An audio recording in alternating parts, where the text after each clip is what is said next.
Hello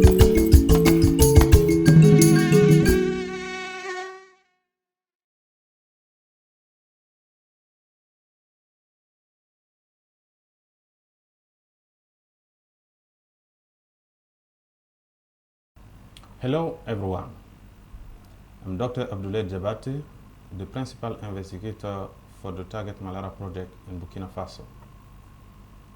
Today, I wanted to discuss the main conclusion from the first release of genetically modified mosquitoes in Africa, which took place in my country, Burkina Faso. On 1st July 2019, the Target Malaria team from the Research Institute of Health Science in Burkina Faso carried out a small-scale release of non-gene-derived sterile male mosquitoes in the village of Bana.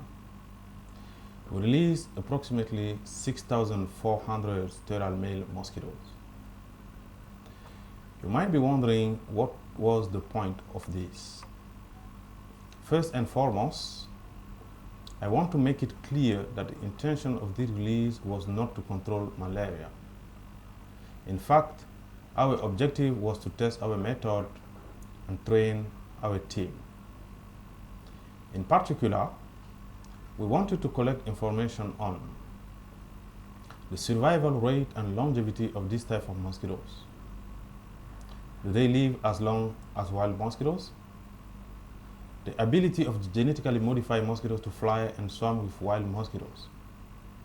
How do they behave in a natural environment? And finally, the spread of the genetically modified mosquitoes in the village. How far can they fly? At Target Malaria, we eventually want to develop a genetically modified mosquitoes with the gene-derived technology that will help to reduce the population of mosquitoes which spread malaria. There are a lot of research steps we need to complete before we reach the project's ultimate objective. The release in Bana was a key step because it was the first time that a genetically modified mosquitoes had been released in Africa. This was only possible thanks to the consent granted by the community of Bana, with which we have been in continuous dialogue for the last 7 years, and also thanks to the regulatory authority of Burkina Faso, the National Biosafety Agency, and the ministries. We have learned a great deal from the release and the subsequent year of monitoring. However, above all, it is important to remember that the sterile male mosquitoes has no gene drive. It does not produce any viable offspring when it's mated with a wild female mosquitoes, which means that the genetic modification is not passed on to other mosquitoes and disappear when the mosquito dies. This is what the release taught us about the modified mosquitoes. Firstly, all the modified mosquitoes died after a few weeks and did not produce any offspring. After just 11 days, they had disappeared. We continued monitoring the site for 7 months without finding any. Second, our mosquitoes are also not great explorers because they were found very close to the release site, less than 200 meters away. Third, they behave like the wild mosquitoes because we found them in swarm. We use the technique known as marked release recapture. This means that we put a color powder on the modified mosquitoes before releasing them. Then we recapture them using insecticide spray.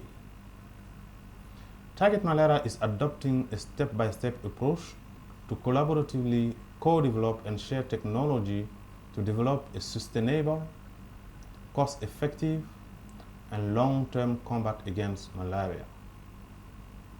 We are now working on the submission of a dossier to allow us to import another genetically modified mosquitoes, which we call the male bias. This mosquito is genetically modified so that its offspring is predominantly male. It does not carry the gene-derived element and will not have an impact on malaria. In the long term, our goal is to develop and share a genetically modified mosquitoes with gene-derived technology enabling the modification to remain in the population of mosquitoes which carry malaria for several generations. This is the only type of mosquitoes which will have an impact on controlling malaria. Although the results obtained so far are promising, years of research are still needed before we are able to produce a mosquitoes with a gene drive that can be used to combat malaria. We are proud that Burkina Faso is at the front line in this cutting-edge research. Thank you.